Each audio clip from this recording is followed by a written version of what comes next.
नमस्कार, SPT news में आपका स्वागत है। पेश है 12 मई सोमवार दोपहर 1:15 बजे राजस्थान की 15 बड़ी खबरें। सबसे पहले एक नजर डालते हैं आज की हेडलाइंस पर।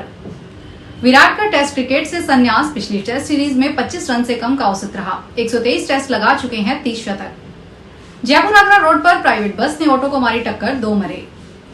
सीज फायर के बाद राजकोट, चंडीगढ़ और अमृतसर एयरपोर्ट खुले। राजस्थान के बॉर्डर इलाकों में आज भी नहीं खुलेंगे स्कूल कॉलेज।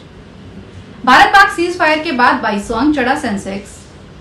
और अब खबरें विस्तार से सुनिए। इंडियन बैटर विराट कोहली ने टेस्ट क्रिकेट से संन्यास ले लिया है। उन्होंने इंस्टाग्राम पर इसकी जानकारी दी। बॉर्डर गावस्कर सीरीज में विराट का प्रदर्शन बेहतर नहीं रहा था। उन्होंने इस सीरीज में 23.75 की औसत से रन बनाए थे। वहीं 8 में से 7 बार ऑफ स्टंप की बाहर से गेंद पर आउट हुए। बीजेटी में कोहली ने 9 पारियों में एक नाबाद शतक सहित 190 रन बनाए। पिछले 5 साल में उन्होंने 37 टेस्ट में सिर्फ 3 शतक लगाए और औसत 35 से भी नीचे रहा।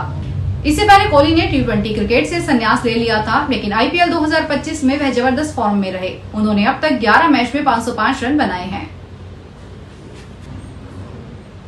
जयपुर शहर से आगरा रोड पर टनल से निकलने के बाद 12 किलोमीटर दूर पुरानी चुंगी के पास एक प्राइवेट बस ने सवारियों से भरे ऑटो को टक्कर मार दी।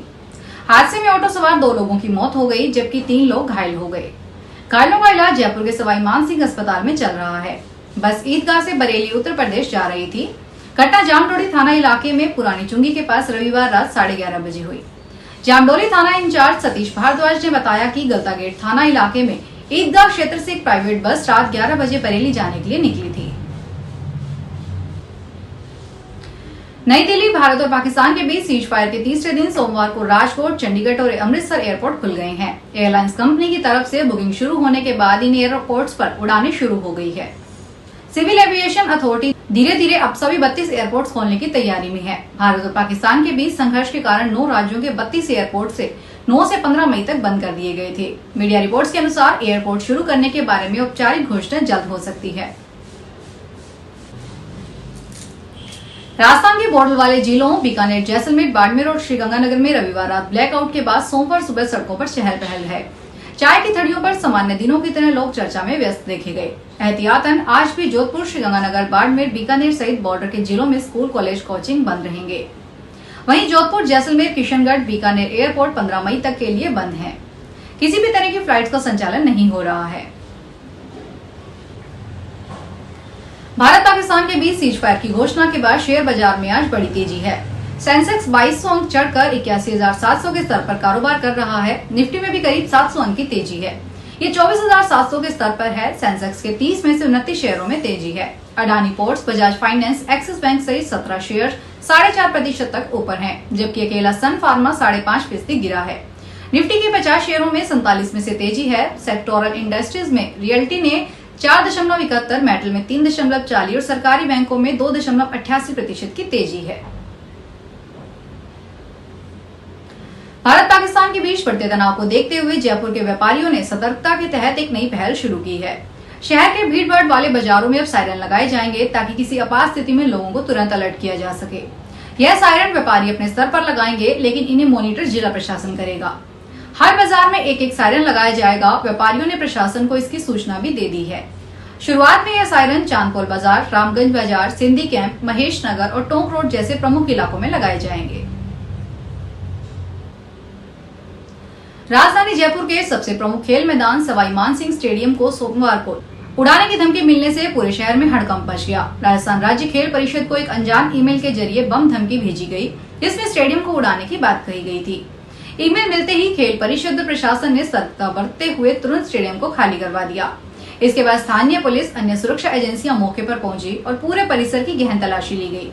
जांच के दौरान स्टेडियम के अंदर और बाहर के सभी हिस्सों की स्कैनिंग की गई।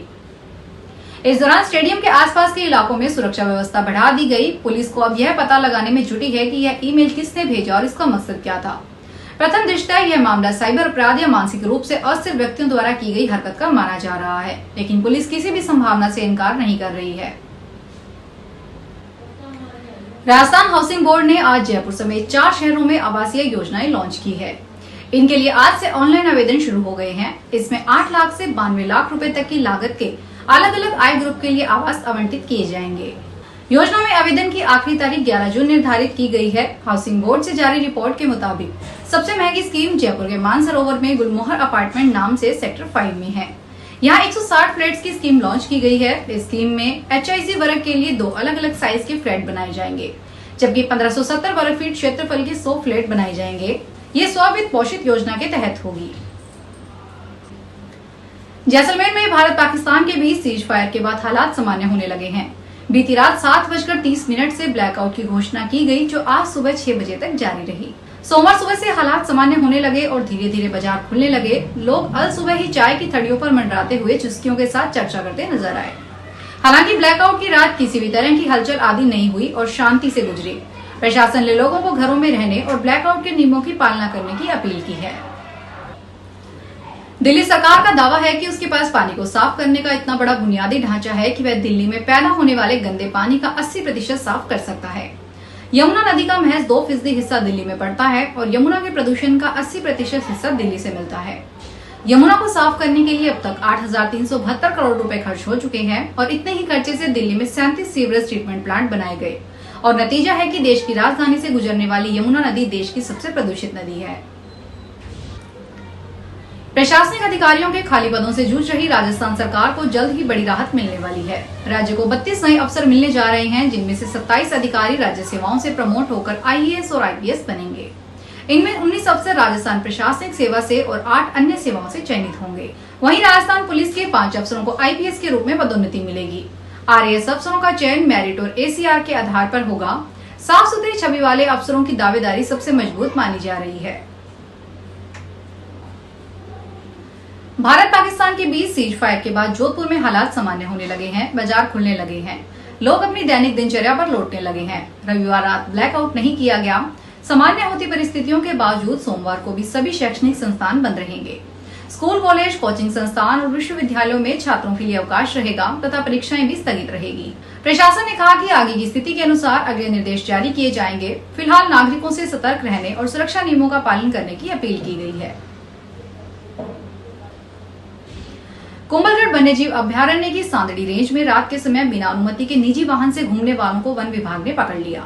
वन विभाग ने इन लोगों से 51,000 रुपए का जुर्माना वसूल किया है।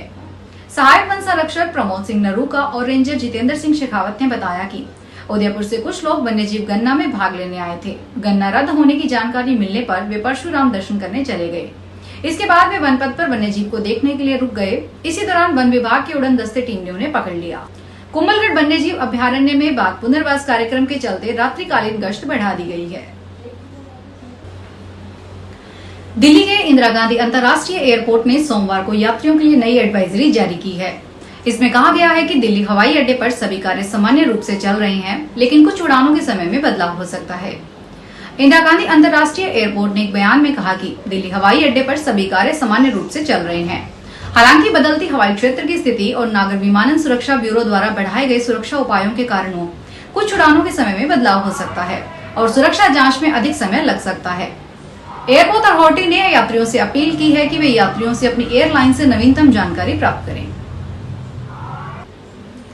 संयुक्त राष्ट्र महासभा उत्तर कोरिया में मानवाधिकार हनन और उल्लंघन को लेकर फिक्रमंद है। यही वजह है कि इस विषय पर वो जल्द उच्च स्तरीय बैठक आयोजित करेगा। राजनयिक और नागरिक समूहों के सूत्रों ने सोमवार को इसकी जानकारी दी। मीडिया रिपोर्ट्स के अनुसार एक पत्र के जरिए यह बताया गया है कि UNGA अध्यक्ष फिलेमोंग यांग ने आगामी 20 मई को एक उच्च स्तरीय बैठक आयोजित करने की घोषणा की है।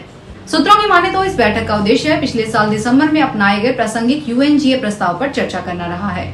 फिलहाल इस बुलेटिन में इतना ही, फिर हाजिर होंगे बड़ी खबरों के साथ।